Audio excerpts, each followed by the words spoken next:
The 2023 NFL draft class is being billed as one of the best cornerback classes in recent draft history. And not only is there top-end talent, it is wide. It is thick, THICC, with talent, and there's going to be guys drafted day 2, guys drafted day 3, who are going to be immediate week 1 starters and have multi-year careers in the National Football League. And the Vikings quarterbacks last year were kind of poopy.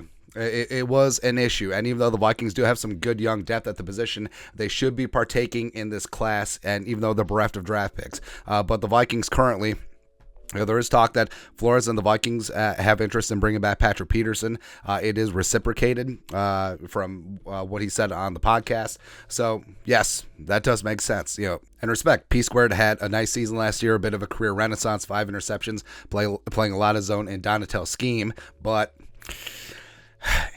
given the talent of this draft class, is it time to move on? I don't know. I would love Duke Shelley back at the right price. Shonda, Chris Boyd, and then on the rooster, you have Evans, who was a 4th-round pick last year, Andrew Booth Jr., 2nd-rounder last season. So the Vikings and Kwesi have already invested pretty significant draft capital into position, and they certainly have some potential if they can stay healthy. Same thing with Dantzler, where he was a 3rd-round pick in 2020, coming on Mississippi State, has had moments of brilliance, but consistency and health, major question marks. And we already knew this draft class was going to be insane, but the Combine really solidified it. These guys came into Lucas Oil Stadium, blew the doors off the roof, and guys like DJ Turner greatly helped their draft status. Julius Brents, one of my favorite guys from Kansas State. Christian Gonzalez checked the box. Maybe he's cornerback 1 in this class. So it really is interesting and intriguing what's going to be going on here. But like we said, the Vikings are a little bit short on draft picks. They have 23 back into the first round, no second rounder because of the Hockenson trade. They do have 87, and they are projected to have 5 total once that 5th-round comp pick comes in. But even though the Vikings do have some other significant needs, they can be addressed in free agency, and maybe they would be remiss from not partaking in this cornerback class, because even though the Vikings are going to be in the back end of the first round at 23, and some of these guys looking at, I think Gonzalez is probably the first cornerback off the board. I think Witherspoon will be gone by that time too. I mean, some teams may pass on corners just because of the depth of it, where it's like, hey, this position is so deep, we'll just grab a cornerback later that we're fine with. So some really quality corners may be available for the Vikings at 23. Like Joey Porter Jr. or Cam Smith or Kaylee could be in the mix there. Forbes, maybe, although 166 pounds, that really does scare you off a little bit.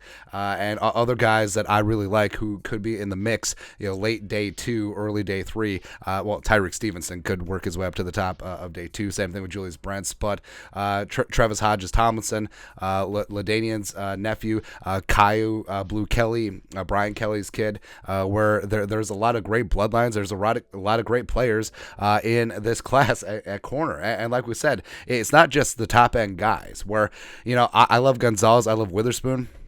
If you combine the two classes, the cornerback class from last year and this one, I would definitely put Sauce at the top still. I'd probably still put Stingley above these guys, even though he had sort of a rough rookie season with the Texans. But again, there are a lot of guys, there's probably going to be 10, 12 corners in this class that end up starting half their games for the respective teams where they end up. And that includes day 1, day 2 picks.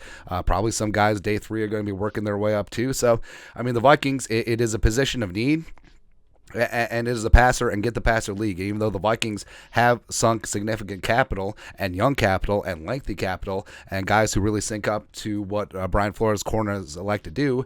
I mean, if the right guy is there, the right guy is there. I mean, BPA, and if it happens to be a corner, add the corner. And even if you bring back Patrick Peterson, even if you bring back a Duke Shelley, having as many guys as possible who can cover wide receivers competently makes a ton of sense in the world, especially since this is a very good, lengthy, and press man class as well, which is just really amazing, man. So Vikings got to get after and should be partaking in this class. But your thoughts are thoughts.